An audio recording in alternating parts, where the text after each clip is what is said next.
राधे राधे सज्जनों और मित्रों, आज आपको एक इतनी महत्वपूर्ण चीज के बारे में मैं आपको बताता हूं कि जो भी जीव इस संसार में आया है वो जाएगा जरूर। ग्रंथ भी बोलते हैं, साधु संत भी बोलते हैं। तो आपने कभी सोचा है कि मृत्यु है क्या? मृत्यु एक कपड़े बदलने की तरह होती है। आप पता नहीं कितनी बार आए हो और कितनी बार इस धरती पे आके चले गए। जब आपको कुछ अनुभव संतों के द्वारा ज्ञान होता है तो मृत्यु भी आपको नहीं डराती। आज जो भी जीव है उसको देखिए, वो मृत्यु से ही डर रहा है। मेरे को समझ नहीं आती, जो होनी है वो तो आएगी आएगी, क्या अनहोनी हो रही है? नहीं, बाकी कुछ आए ना आए, मृत्यु जरूर आएगी। जब मृत्यु आएगी तो उसका स्वागत करना चाहिए ना आप लोगों को। आप उससे डर क्यों रहे हो? डरने वाली बात क्या है? वो किसी कीमत पे भी रुकने वाली नहीं है। आप कितना भी प्रयास कर लीजिए, आप कितनी भी भक्ति कर लीजिए, आप कितना भी दान कर लीजिए, वो आके रहेगी। और जब वो आके रहेगी तो उसका आलिंगन करिए ना आप। उसका तरीका है, परमात्मा ने इतना बढ़िया शरीर बना के दिया है, इसमें 7 करोड़ रोम छिद्र हैं। अगर आप उसमें परमात्मा का नाम लेते हैं तो वो छिद्र खुल जाते हैं। आज एक समुद्र है, मैं आपको बोलूं कि इसका एक आउटलेट से कितने दिनों में पानी निकलेगा, मैं नहीं समझता कि वो 200 साल 300 साल से कम में वो पानी निकलेगा। क्यों? क्योंकि आउटलेट एक ही है।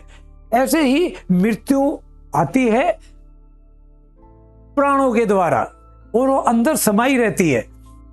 जब आप प्रभु का नाम लेते हैं तो वो 7 के 7 करोड़ रोम छिद्र जब आपके शरीर से खुल जाते हैं तो मृत्यु ऐसे लगती है जैसे कुछ हुआ ही नहीं।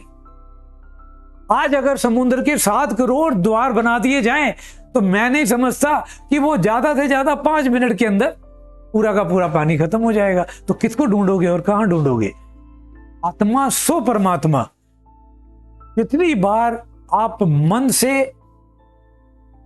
विचारों से, बुद्धि से, आत्मा से प्रभु का नाम लेंगे तो मृत्यु आपको तड़पाएगी नहीं, आप मृत्यु का वरण करेंगे। अभी 1 साल पहले जैन मुनि आदरणीय भगवान स्वरूप श्री विद्यासागर जी महाराज का इस धरती से स्वर्ग की तरफ प्रस्थान करना ये बताता है कि उनकी भक्ति इतनी प्रबल थी। उन्होंने 7 करोड़ रोम छिद्र पता नहीं कितनी बार खोल दिए। जब इनके पास मृत्यु आई तो उन्होंने बोला था, उन्होंने मृत्यु के दर्शन किए तो उसको बोला था 2 दिन के लिए बाहर खड़ी हो जा, अभी मेरी भक्ति पूरी नहीं हुई। ये साक्षात इस कलयुग का प्रमाण है। जब उनकी भक्ति पूरी हुई तो उन्होंने उसका वर्ण किया था। तो क्या किया उन्होंने? उसके ऊपर प्रैक्टिस की। किसकी प्रैक्टिस की? सिर्फ नाम जपा, कोई पैसा नहीं दिया। आप सोचो कि मैं 2 करोड़ रुपया दे दूं और मृत्यु आराम से आ जाए, ये आपकी बहुत बड़ी भूल है।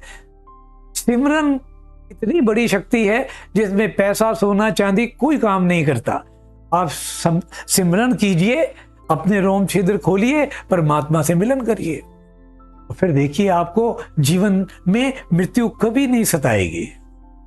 उसी को सताएगी जो नाम नहीं लेगा। सिमर सिमर नर उतरे पारा, सिमरन से ही पारा उतरेगा और आप प्रभु के प्यारे हो जाओगे। राधे राधे।